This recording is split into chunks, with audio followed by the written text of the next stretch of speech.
In today's video, we're going to walk you through how to properly test for the hydrogen production in our home unit. So the first thing we want to be aware of is that the hydrogen drops are very sensitive to certain elements that are in the water, one of them being iron. So if you do have iron, the drops will not work. You might be better off just testing with an ORP meter. So here with our system, we have a whole house water system here, so it's already pre-filtered. We do have the option as well to get a pre-filter on the home unit that would go under the counter or on top. So now that we know it's already filtered, the next step is go ahead and divert the water into the unit, step one, and the water, the temperature does make a difference as well.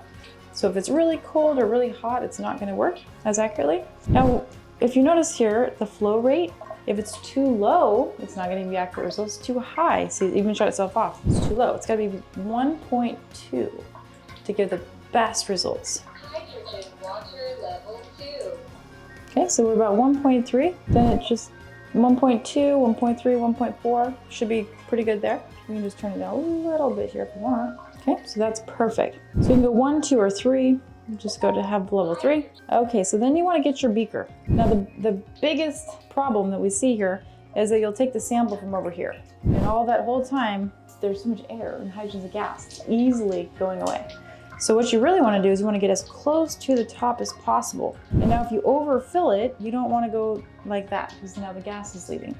So you want to make sure you fill it up to the 6 milliliters, but do that in just one shot. See, that was a little too much. So I'm not going to pour it out. I'm just going to go right back to it. All right, that's a little bit lower than we need. That's okay. I'm not going to add to it. And that's perfect, okay? So then, I'm going to turn off the machine here. We're gonna have our blue drops, and you don't want to take the blue drops and do it from here. You want to get as close to the vial as possible. So we're gonna go down in here and we're just gonna put 1. Okay, there's 1 drop. So if it turns clear, that means keep going. There's 1, 2, 3, 4, 5, 6, 7. Okay, that's 7. So it's certified at 0.7 almost parts per million using gas chromatography. We've got 7 so far. 7, 8, 9, 10, 11. Okay, there's 11. That would be 1.1 parts per million.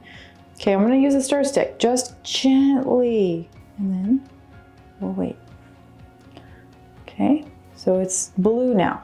That means we've reached saturation. Okay, so there we have it. About 1.0 to 1.1 parts per million is what we're getting today. Now it could vary on your water supply. There's many different factors, but that is showing you how to accurately test for the hydrogen production using our home unit. Hope you enjoyed it, and we'll see you soon.